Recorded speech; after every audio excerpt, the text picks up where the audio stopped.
Hello students. ఈరోజు మనం మన చుట్టూ ఉన్న ఎలక్ట్రికల్ ప్రపంచంలో ఒక చాలా ముఖ్యమైన పరికరం గురించి కొన్ని నోట్స్ ఆధారంగా లోతుగా తెలుసుకుందాం. తప్పకుండా. అదే ట్రాన్స్ఫార్మర్. ఇది లేకపోతే మనం ఇప్పుడు అనుభవిస్తున్న చాలా సౌకర్యాలు బహుశా ఉండేవి కావేమో. నిజమేనండి. మన ఇళ్లకు కరెంట్ రావాలన్నా, అలాగే మనం వాడే ఎన్నో ఎలక్ట్రానిక్ వస్తువులు పనిచేయాలన్నా ఈ ట్రాన్స్ఫార్మర్ అనేది చాలా అంటే చాలా కీలకం. ఈరోజు మనం ఈ నోట్స్లో ఉన్న ముఖ్య విషయాలను కొంచెం వివరంగా చర్చిద్దాం. అవును. ఈరోజు మనం అసలు ఈ ట్రాన్స్ఫార్మర్ అంటే ఏమిటి, ఎందుకు ఇది ఇంత అవసరం, ఏ సూత్రం మీద ఇది పనిచేస్తుంది, దాని నిర్మాణంలో ముఖ్యంగా ఏముంటాయి, ఎన్ని రకాలున్నాయి, మన రోజువారీ జీవితంలో ఇది ఎక్కడెక్కడ కనిపిస్తుంది, ఇట్లాంటి విషయాలన్నీ సులభంగా అర్థమయ్యేలా చూద్దాం. సరే, మన దగ్గరున్న నోట్స్ ప్రకారం మొదటి ప్రశ్నతో మొదలు పెడదాం. అసలు ట్రాన్స్ఫార్మర్ అంటే ఏమిటి? ఒక స్టాటిక్ ఎలక్ట్రికల్ డివైస్. హ్మ్, అంటే కదలకుండా ఒకే చోట స్థిరంగా ఉండి పనిచేసే విద్యుత్ పరికరం అన్నమాట. స్థిరంగా ఉంటుందా? అంటే మోటార్లాగా తిరిగే భాగాలు అవేమీ ఉండవా? ఉండవు. మోటార్లు లేదా జనరేటర్లలో లాగా ఇందులో తిరిగే పార్ట్స్ ఏమీ ఉండవు. మరి అలా తిరిగే భాగాలు లేకపోవడం వల్ల ఏమైనా అడ్వాంటేజ్ ఉందా? ఖచ్చితంగా ఉంది. తిరిగే భాగాలు లేకపోవడం వల్ల, అంటే మెకానికల్ పార్ట్స్ లేకపోవడం వల్ల ఫ్రిక్షన్ లాంటి యాంత్రిక నష్టాలు, అంటే మెకానికల్ లాసెస్ ఉండవు. ఓ, ఇది ట్రాన్స్ఫార్మర్ చాలా ఎఫిషియెంట్గా, అంటే ఎక్కువ సామర్థ్యంతో పనిచేయడానికి ఒక ముఖ్య కారణం. ఆహా, పోనీయాత. మరి దాని ప్రధానమైన పనేంటి? దీని మెయిన్ ఫంక్షన్ ఏంటంటే, ఏసీ కరెంట్ ఉంటుంది కదా, ఆ ఆల్టర్నేటింగ్ కరెంట్ యొక్క ఫ్రీక్వెన్సీని మార్చకుండా వోల్టేజ్ను పెంచడం, అంటే స్టెప్అప్ చేయడం, లేదా తగ్గించడం, అంటే స్టెప్ డౌన్ చేయడం. అంటే ఇప్పుడు వోల్టేజ్ మారుస్తుంది అన్నారు కదా, మరి పవర్ కూడా మారుతుందా? మంచి ప్రశ్న. సాధారణంగా ఒక ఐడియల్ ట్రాన్స్ఫార్మర్లో, అంటే నష్టాలు లేని ట్రాన్స్ఫార్మర్లో ఇన్పుట్ పవర్ అవుట్పుట్ పవర్కి సమానంగా ఉంటుంది. ఓ, ఓకే. రియాలిటీలో కొన్ని చిన్న చిన్న నష్టాలు ఉంటాయనుకోండి, కానీ సాధారణంగా పవర్ దాదాపుగా కాన్స్టాంట్గానే ఉంటుంది. ఇది కేవలం ఎలక్ట్రికల్ ఎనర్జీని ఒక సర్క్యూట్ నుండి ఇంకో సర్క్యూట్కి ట్రాన్స్ఫర్ చేస్తుంది. ఇక్కడ మన నోట్స్లో ఒక ఇంట్రెస్టింగ్ పాయింట్ హైలైట్ చేశారు. ఈ ఎనర్జీ ట్రాన్స్ఫర్ అయ్యేటప్పుడు ఆ రెండు సర్క్యూట్ల మధ్య డైరెక్ట్గా వైర్ కనెక్షన్ ఉండదట. అవును, అది చాలా ముఖ్యం. డైరెక్ట్ కనెక్షన్ ఉండదు. అది ఎలాగో మనం కొంచెం తర్వాత చూద్దాం. ముందుగా అసలు ఈ ట్రాన్స్ఫార్మర్లు మనకు ఎందుకు ఇంత అవసరమో కాస్త తెలుసుకుందాం. మంచి పాయింట్. ఇప్పుడు చూడండి, కరెంట్ని తయారు చేసే పవర్ స్టేషన్లు ఉంటాయి కదా, అవి సాధారణంగా ఊరికి దూరంగా ఉంటాయి. అవును. అక్కడ జనరేటర్ల ద్వారా ప్రొడ్యూస్ అయ్యే ఏసీ వోల్టేజ్ సుమారుగా 11 కేవీ నుండి 22 కేవీ మధ్యలో ఉంటుంది. అంటే 11,000 నుండి 22,000 వోల్ట్స్. ఆ వోల్టేజ్ నేరుగా మన ఇళ్లకు పంపలేరు కదా, ఎందుకు? 2 కారణాలున్నాయి. ఒకటి, ఆ వోల్టేజ్ మన ఇళ్లలో వాడే బల్బులు, ఫ్యాన్లకు చాలా ఎక్కువ. రెండోది, అంత తక్కువ వోల్టేజ్తో, అంటే ట్రాన్స్మిషన్ పరంగా చూస్తే అది తక్కువే. 100 కిలోమీటర్లు పంపాలనుకుంటే తీగల్లో కరెంటు చాలా ఎక్కువగా ఉంటుంది. కరెంట్ ఎక్కువగా ఉంటే ప్రాబ్లం ఏంటి? ఇప్పుడు మనకు పవర్ ఫార్ములా తెలుసుగదా, P=V×I. వోల్టేజ్ V తక్కువగా ఉంటే అదే పవర్ P పంపించడానికి కరెంట్ I ఎక్కువగా ఉండాలి. కరెక్ట్. తీగలకు ఎంతో కొంత రెసిస్టెన్స్ R ఉంటుంది. కరెంటు ప్రవహించినప్పుడు ఈ రెసిస్టెన్స్ వల్ల కొంత శక్తి వేడి రూపంలో లాస్ అవుతుంది. దీన్నే పవర్ లాస్ అంటారు. దాని ఫార్ములా I²R. ఓ, I²R లాస్. అవును. అంటే కరెంట్ I ఎంత ఎక్కువగా ఉంటే లాస్ I² అంత ఎక్కువగా ఉంటుంది. కాబట్టి తక్కువ వోల్టేజ్తో పంపితే దారిలోనే చాలా పవర్ వేస్ట్ అయిపోతుందన్నమాట, వేడి రూపంలో. ఓ, అంటే పవర్ వేస్టేజ్ తగ్గించాలంటే కరెంట్ తగ్గించాలి. మరి కరెంట్ ఎలా తగ్గిస్తారు? అక్కడే వస్తోంది మన ట్రాన్స్ఫార్మర్. పవర్ స్టేషన్ల దగ్గర ఏం చేస్తారంటే, ఆ జనరేట్ అయిన వోల్టేజ్ను స్టెప్అప్ ట్రాన్స్ఫార్మర్లతో చాలా ఎక్కువ వోల్టేజ్కి పెంచుతారు. ఉదాహరణకు 132 కేవీ, 220 కేవీ, 400 కేవీ, కొన్నిసార్లు ఇంకా ఎక్కువ కూడా. ఓ, 4 లక్షల వోల్ట్సా? అంత ఎక్కువకి పెంచుతారా? అవును, ఎందుకంటే పవర్ P=VI ఆల్మోస్ట్ కాన్స్టెంట్ కాబట్టి వోల్టేజ్ Vని అంతగా పెంచినప్పుడు కరెంట్ I బాగా తగ్గిపోతుంది. అర్థమైంది. వోల్టేజ్ పెంచడం వల్ల కరెంట్ తగ్గి, I² లాస్ తగ్గి, తక్కువ నష్టంతో కరెంట్ను దూరం పంపొచ్చన్నమాట. ఎగ్జాక్ట్లీ. సరే, పంపించారు. మరంత హై వోల్టేజ్ మన ఇళ్లకొస్తే చాలా డేంజర్ కదా, దాన్ని మళ్ళీ ఎలా తగ్గిస్తారు? అవును, ఆ హై వోల్టేజ్ మనం డైరెక్ట్గా అస్సలు వాడలేము. చాలా చాలా ప్రమాదకరం. అందుకే మన ఊర్లకు, సిటీలకు దగ్గరయ్యే కొద్దీ దారిలో సబ్ స్టేషన్లు అని ఉంటాయి. అక్కడ స్టెప్ డౌన్ ట్రాన్స్ఫార్మర్లను వాడతారు. స్టెప్ డౌన్ అంటే తగ్గించేవి. అవునో, ఇవి ఆ హై వోల్టేజ్ను దశలవారీగా తగ్గిస్తూ వస్తాయి.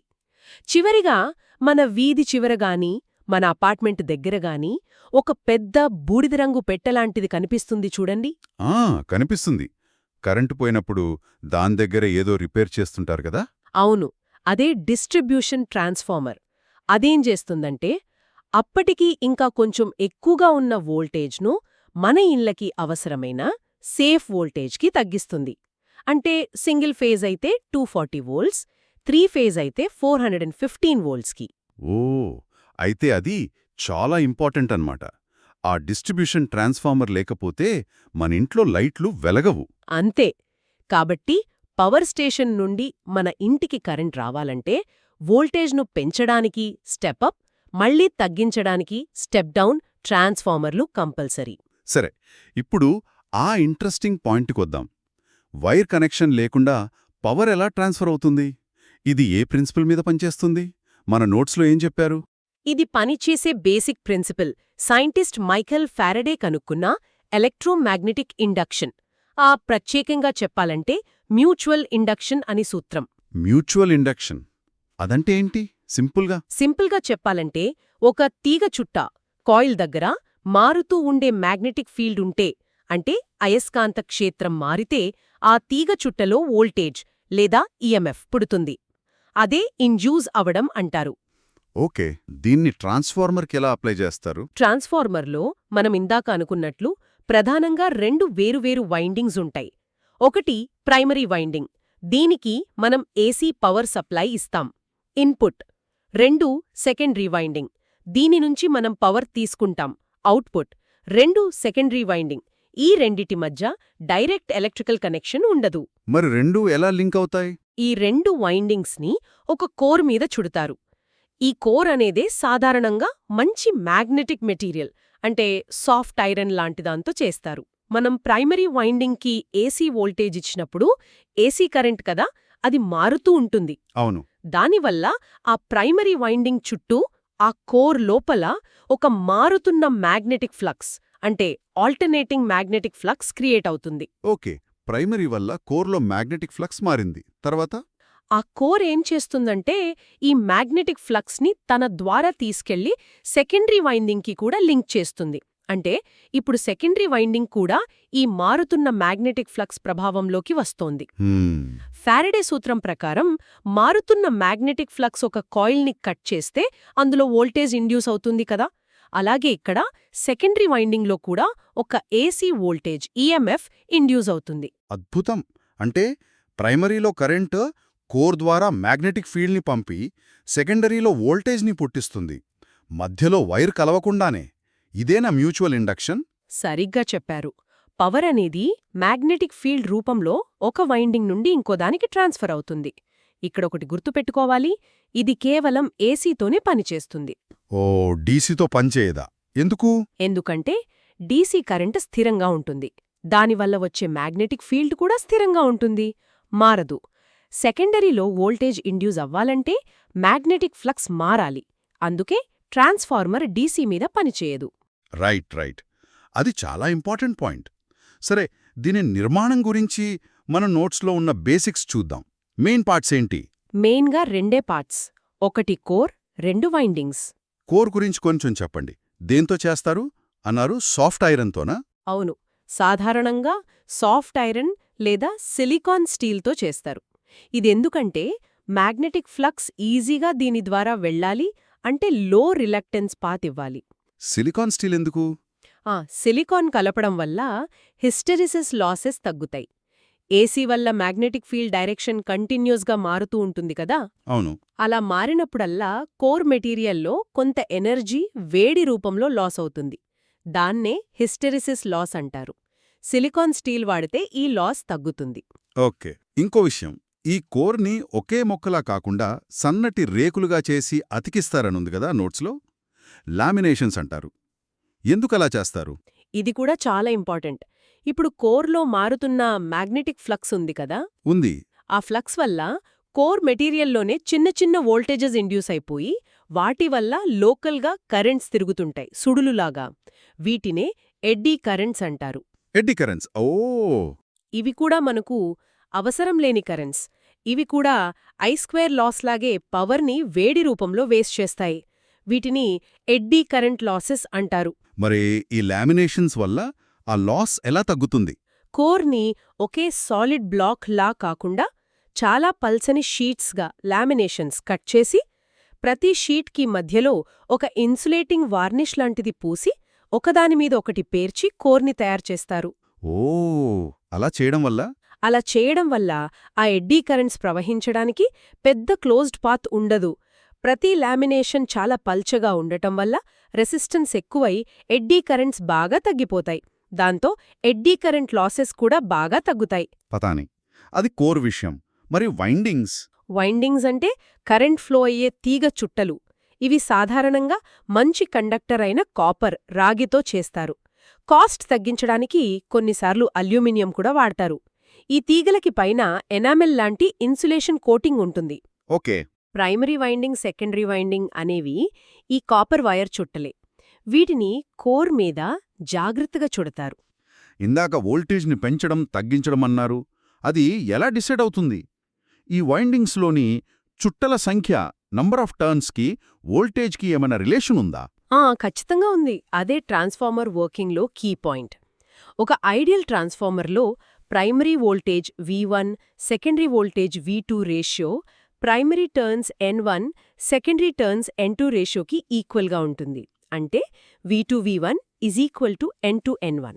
ఓ, V2V1 N2N1. దీన్నే టర్న్స్ రేషియో అంటారా? అవును, టర్న్స్ రేషియో లేదా ట్రాన్స్ఫర్మేషన్ రేషియో అంటారు. అంటే సింపుల్గా సెకండరీలో ఎక్కువ చుట్లుంటే వోల్టేజ్ పెరుగుతుంది, సెకండరీలో తక్కువ చుట్లుంటే వోల్టేజ్ తగ్గుతుంది. అంతేనా? సరిగ్గా అంతే. దీన్ని బట్టే ట్రాన్స్ఫార్మర్లలో మెయిన్గా 2 రకాలున్నాయి. ఏంటవి? మన నోట్స్లో ఎలా క్లాసిఫై చేశారు? అంటే పెంచుతుంది. ఓకే. ఇందులో సెకండరీ వైండింగ్లో టర్న్స్ N2 ప్రైమరీ వైండింగ్లో టర్న్స్ N1 కన్నా ఎక్కువగా ఉంటాయి. N2, N1. దీనివల్ల output voltage V2 input voltage V1 కన్నా ఎక్కువ ఉంటుంది. పవర్ స్టేషన్లో వాడేది ఇదేనా? అవును, పవర్ స్టేషన్లలో జనరేట్ అయిన వోల్టేజ్ని హై వోల్టేజ్గా మార్చడానికి ఇవే వాడతారు. మరి రెండో రకం? రెండోది స్టెప్ డౌన్ ట్రాన్స్ఫార్మర్. ఇది వోల్టేజ్ను డౌన్ చేస్తుంది, అంటే తగ్గిస్తుంది. ఇందులో secondary turns N2 primary turns N1 కన్నా తక్కువగా ఉంటాయి. N2, N1. కాబట్టి output voltage V2 input voltage కన్నా తక్కువ ఉంటుంది. ఓహ్, అంటే సబ్స్టేషన్లలో, మన వీధి చివర ఉండే డిస్ట్రిబ్యూషన్ ట్రాన్స్ఫార్మర్లలో, ఇంకా మన ఫోన్ ఛార్జర్ లాంటి వాటిలో ఉండేది ఇదేనా? అవును, ఎక్కువగా అవే ఉంటాయి. ఈ రెండే కాకుండా ఐసోలేషన్ ట్రాన్స్ఫార్మర్ అని కూడా ఒకటుంది మన రెఫరెన్స్లో. అదెందుకు? ఐసోలేషన్ ట్రాన్స్ఫార్మర్లో ఏంటంటే primary turns, secondary turns almost ఈక్వల్గా ఉంటాయి. N1 N2. ఓ, అప్పుడు V2 V1 అవుతుంది కదా. అంటే వోల్టేజ్ మారదు. మరి దీనివల్ల ఉపయోగం ఏంటి?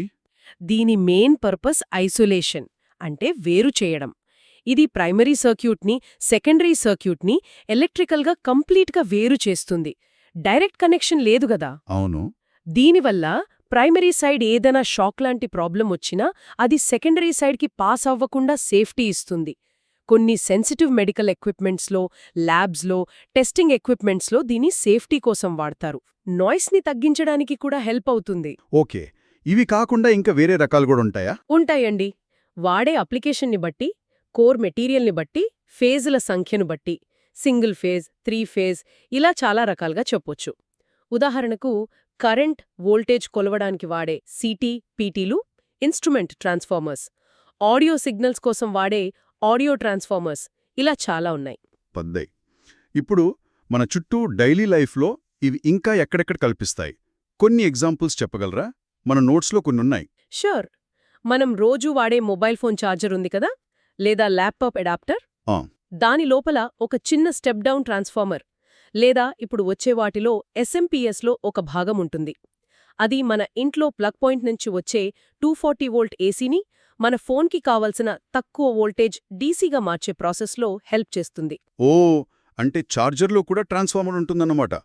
టీవీలు, కంప్యూటర్లు, రేడియోలు వీటిలో కూడా ఉంటాయా? ఖచ్చితంగా. ఆల్మోస్ట్ అన్ని ఎలక్ట్రానిక్ పరికరాల పవర్ సప్లై సెక్షన్లో వాటికి కావాల్సిన డిఫరెంట్ డీసీ వోల్టేజెస్ని క్రియేట్ చేయడానికి ట్రాన్స్ఫార్మర్ లేదా దాని ప్రిన్సిపల్ వాడే కాంపోనెంట్స్ తప్పకుండా ఉంటాయి. రైట్. ఇక పెద్దవాటి విషయానికొస్తే మనమిందాకనుకున్న డిస్ట్రిబ్యూషన్ ట్రాన్స్ఫార్మర్లు. అవి కాక ఇంక పెద్దవి ఎక్కడుంటాయి? పవర్ ప్లాంట్స్లో జనరేటర్ల పక్కన ఉండే భారీ స్టెపప్ పవర్ ట్రాన్స్ఫార్మర్లు, అలాగే పెద్ద పెద్ద సబ్స్టేషన్లలో ఉండే స్టెప్ డౌన్ పవర్ ట్రాన్స్ఫార్మర్లు చాలా పెద్ద సైజులో ఉంటాయి. కొన్ని మీటర్ల ఎత్తు ఉండి వేల లీటర్ల కూలింగ్ ఆయిల్తో నిండి ఉంటాయి. చాలా ఎక్కువ పవర్ని హ్యాండిల్ చేస్తాయి.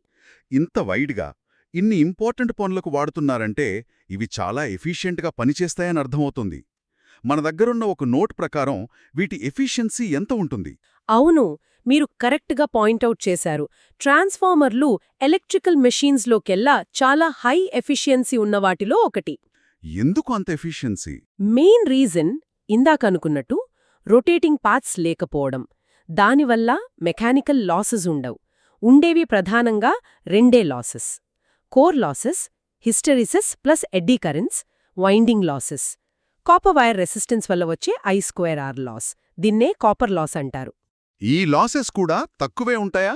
అవును, కేర్ఫుల్ డిజైన్ ద్వారా ఈ లాసెస్ని కూడా చాలా వరకు తగ్గిస్తారు. అందుకే ఎఫిషియన్సీ చాలా ఎక్కువగా ఉంటుంది. ఎంత ఉంటుంది సుమారుగా? చిన్న డిస్ట్రిబ్యూషన్ ట్రాన్స్ఫార్మర్ల ఎఫిషియన్సీ కూడా సాధారణంగా 90% పైనే ఉంటుంది. ఇక పెద్ద పవర్ ట్రాన్స్ఫార్మర్ల ఎఫిషియన్సీ అయితే ఇంకా ఎక్కువ, 98% నుంచి 99% వరకు ఉంటుంది. 98 నుండి 99%? వావ్! అవును, కొన్ని లేటెస్ట్ చాలా పెద్ద పవర్ ట్రాన్స్ఫార్మర్ల ఎఫిషియన్సీ అయితే 99.75% వరకు కూడా ఉంటుందని కొన్ని రిపోర్ట్స్ చెప్తున్నాయి. 99.75%? అంటే దాదాపు లాస్ లేనట్టే కదా. అమేజింగ్! అందుకే ఎలక్ట్రికల్ సిస్టంలో ఇది ఇంత ఇంపార్టెంట్ అయ్యింది. మనకు తెలియకుండానే మన లైఫ్ స్టైల్కి బ్యాక్బోన్ లాగా ఉందన్నమాట. నిస్సందేహంగా వోల్టేజ్ని మనకు కావాల్సినట్టు చాలా తక్కువ నష్టంతో మార్చగల కెపాసిటీ వల్లే మనం ఎలక్ట్రిసిటీని ఇంత ఎఫిషియెంట్గా వాడగలుగుతున్నాం. ఈరోజు మనం చూసిన ఈ వివరాలు ట్రాన్స్ఫార్మర్ గురించి ఒక మంచి బేసిక్ ఐడియా ఇచ్చాయని అనుకుంటున్నాను. దాని అవసరమేంటి, ఎలా పనిచేస్తుంది, ఎలా కన్స్ట్రక్ట్ చేస్తారు, రకాలేంటి, మన చుట్టూ ఎక్కడుంటుంది, ఇలాంటివన్నీ కవర్ చేశాం. అవును, ఈ బేసిక్స్ మీకు ఫ్యూచర్లో ఎలక్ట్రికల్ ఇంజనీరింగ్ కాన్సెప్ట్స్ అర్థం చేసుకోవడానికి చాలా హెల్ప్ చేస్తాయి. ఈ ఫండమెంటల్స్ మీద మీరు ఇంకాస్త ఆలోచిస్తే, కొంచెం రీసెర్చ్ చేస్తే ఇది ఇంకా బాగా అర్థమవుతుంది. ఉదాహరణకు, మనం నేర్చుకున్న మ్యూచువల్ ఇండక్షన్ ప్రిన్సిపల్ రేపు వైర్లెస్ ఛార్జింగ్ టెక్నాలజీలను ఎలా ఇంప్రూవ్ చేయగలదో ఆలోచించవచ్చు. లేదా కొత్త కోర్ మెటీరియల్స్తో ట్రాన్స్ఫార్మర్ ఎఫిషియన్సీని 99.75% కన్నా ఇంకా పెంచొచ్చా? ఇలాంటి క్వశ్చన్స్ మిమ్మల్ని ఇంకా నేర్చుకునేలా చేస్తాయి. మీరు చదివితే మీకు అర్థమవుతుంది. All the best students!